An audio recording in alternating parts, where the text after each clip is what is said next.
Assalamu alaikum wa rahmatullahi wa barakatuh.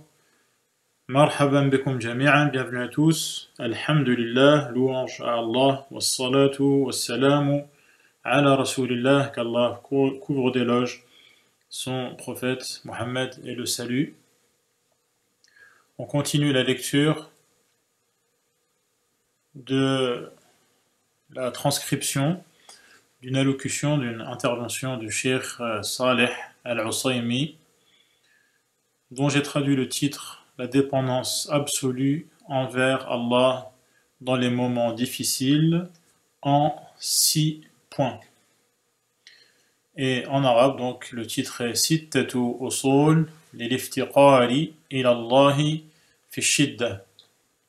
Et donc, le cheikh détaille les 6 points autour desquels se constitue, s'élabore le sentiment de besoin complet, total, absolu envers Allah, la dépendance envers Allah subhanahu wa ta'ala, qui se manifeste de manière plus évidente lors des moments difficiles, lorsqu'on passe par des événements qui sont difficiles à supporter. On a abordé hier le premier point et on commence aujourd'hui le deuxième point. قال الشيخ حفظه الله والأصل الثاني كمال التوكل على الله عز وجل وتفويض الأمر إليه.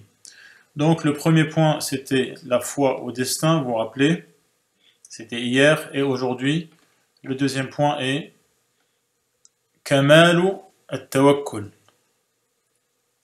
c'est-à-dire la confiance totale placée en Allah. At-tawakkul, c'est le fait de compter entièrement et complètement sur Allah subhanahu wa ta'ala pour obtenir ce qui est dans notre intérêt. Que ce soit un intérêt matériel, un avantage matériel, de quoi manger, de quoi boire, de quoi se vêtir, un toit, un emploi, la santé, un entourage agréable, des conditions satisfaisantes, matérielles ou également religieux, spirituels, la foi, obtenir la foi parfaite, réussir à prier à l'heure, réussir à apprendre le Coran, réussir à comprendre les discours des savants, réussir à s'écarter des péchés, réussir à se débarrasser des mauvaises fréquentations, réussir à pleurer de crainte d'Allah, etc., etc. Tous ces éléments qui sont dans notre intérêt. Donc, pour les obtenir, compter entièrement sur Allah, avoir le cœur qui ne s'oriente que vers lui, en ayant confiance en lui, en espérant concrétiser ses objectifs par son aide entièrement, c'est at-tawakkul. At-tawakkul concerne également la confiance du cœur, l'apaisement du cœur, l'action du cœur qui est de s'orienter, de se tourner vers Allah subhanahu wa ta'ala, et également pour se mettre à l'abri de tout ce qui nous est nuisible, de tout ce qui est négatif, désagréable, et donc dans ce cas-là également, on parle de tawakkul, pour se débarrasser des maladies, des épidémies, pour se débarrasser de la pauvreté, également concernant donc la religion, pour se débarrasser des causes de l'enfer, de la colère d'Allah. Dans tout cela, pour obtenir ce qui nous est utile, ou pour se débarrasser de ce qui est inutile, et de ce qui est nuisible, dans tout cela, lorsque le cœur s'oriente vers Allah et compte sur Allah, cette action du cœur, ce mouvement du cœur, qui amène sa sérénité et sa quiétude, et qui amène l'apaisement, et c'est la totale confiance qu'on appelle at-tawakkul.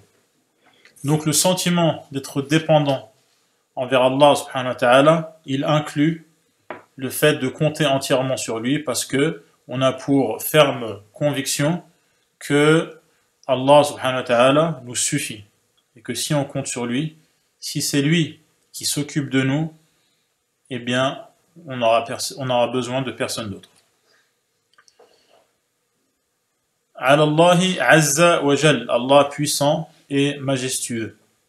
Wa tafwidu al-amri ilayhi, tafwidu al-amri ilayhi, c'est-à-dire livrer son cas, sa situation, livrer sa vie à Allah, livrer, se rendre à Allah subhanahu wa ta'ala et lui confier sa situation, lui confier son état et le laisser juger et administrer et gérer la situation. Ça s'appelle at-tafwid. Voilà donc le deuxième principe relatif au sentiment de dépendance envers Allah. Ensuite, le Cheikh a cité 2 versets et un hadith, comme il a fait pour le premier point. Le premier verset est le suivant. قال الله تعالى ومن يتوكل على الله فهو حسبه. Donc, Allah suffit largement à toute personne qui placera sa confiance en lui. Men, donc c'est un terme général qui inclut toute personne. Toute personne qui place entièrement sa confiance en Allah, eh bien Allah subhanahu wa ta'ala lui suffira largement. Il n'aura besoin de personne d'autre que lui pour obtenir donc ce qui est à son avantage ou se débarrasser de ce qui le gêne et ce qui est donc nuisible. Ay fahuwa kafihi. Kafihi. Donc c'est-à-dire qu'Allah lui suffit largement et donc il n'aura besoin de se tourner vers personne d'autre que lui.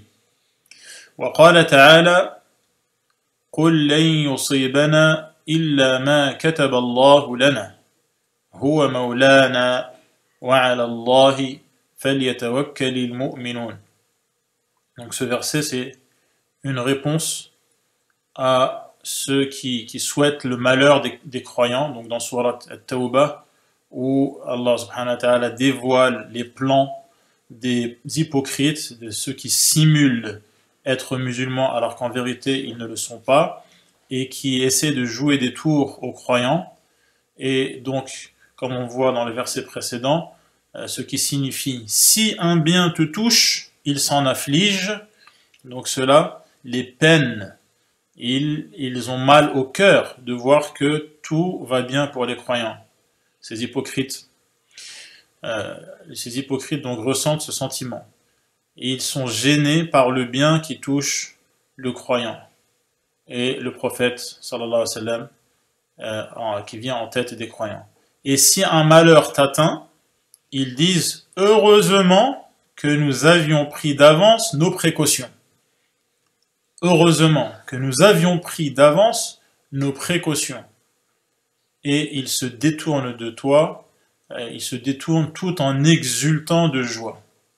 Fous de joie, et ils sont contents, pensent-ils, d'avoir pris leurs précautions, de ne pas avoir été avec le prophète. Sallallahu alayhi wa sallam. Allah dit donc à son prophète de dire « Qul lan yusibana illa ma kataballahu lana » Rien ne nous atteindra, il ne nous arrivera rien, aucun malheur ne peut nous atteindre. Illa, sauf si ce n'est ce qu'Allah nous a écrit. Si ce n'est ce qu'Allah nous a écrit. Donc vous voyez le lien entre ce point et le point précédent. Le point précédent qui est la foi au destin, à savoir que Allah a écrit ce qui allait se dérouler, allait arriver comme bonheur ou malheur, et ce qu'Allah a écrit doit forcément se réaliser. Donc rien ne nous atteindra. Ce n'est pas une question de prendre les précautions ou de ne pas prendre les précautions. Rien ne nous atteindra, si ce n'est ce qu'Allah nous a écrit. Illa ma kataballahu lana. Huwa Maulana, Huwa, c'est-à-dire Allah, est notre maître. C'est notre maître. C'est lui qui nous entoure de ses soins, c'est lui qui applique à notre sujet les décrets, les décisions qu'il aura pris. وَعَلَى اللَّهِ فَلْيَتَوَكَّلِ الْمُؤْمِنُونَ. Et c'est en Allah et en Allah seul que les croyants placent leur confiance, ou que les croyants doivent placer leur confiance. Donc, at-tawakkul. On voit ici donc le lien entre at-tawakkul et la foi, al-iman, parce que donc placer la confiance est une des caractéristiques des croyants, comme cela est exprimé dans ce verset. قال الشيخ حفظه الله فينبغي للعبد أن يتوكل على الله. Donc l'être humain, l'esclave d'Allah, a le devoir d'avoir entièrement confiance en Allah subhanahu wa ta'ala. Loin de lui tout défaut, donc on avait déjà dit subhana Allah. Cela signifie loin d'Allah tout défaut. Allah a les qualités de la perfection et il n'a donc aucun défaut. C'est le sens de subhanallah. Wa ta'ala, Allah est tout en haut. Donc l'être humain doit avoir entièrement confiance à Allah et remettre son cas, livrer son cas, confier son cas à Allah dans toutes les situations. وأن يفوض أموره إليه وأن لا يتجارى مع الخيالات الفاسدة. Et donc le croyant ne doit pas laisser libre cours à son imagination négative. Donc il s'imagine des scénarios négatifs, angoissants, et il laisse libre cours à son imagination. Non, le croyant ne doit pas faire cela. Il doit au contraire avoir confiance en Allah. فَلَا يَكُونَ إِنسَانًا ضَعِيفًا تَأْخُذُ بِهِ الْخَيَالَاتُ كُلَّ مَأْخَذٍ. Le croyant doit avoir confiance en Allah. Il ne doit pas être quelqu'un de fragile qui est tourmenté par toutes sortes d'imaginations. Cela le tourmente et cela l'angoisse. Non, il doit au contraire avoir confiance en Allah. فَقَدْ قَالَ النَّبِيُّ صَلَّى اللَّهُ عَلَيْهِ وسلم, car le prophète, qu'Allah le couvre d'éloges et le salue, a dit الْمُؤْمِنُ الْقَوِيُّ خَيْرٌ وَأَحَبُّ إِلَى اللَّهِ مِنَ الْمُؤْمِنِ الضَّعِيفِ وَفِي كُلٍّ خَيْرٌ. Le prophète sallallahu alayhi wa sallam a affirmé que le croyant qui est fort est meilleur, et Allah le préfère au croyant qui est faible, qui est fragile, bien qu'il y ait du bien dans les deux sortes de croyants, ceux qui sont forts tout comme ceux qui sont faibles.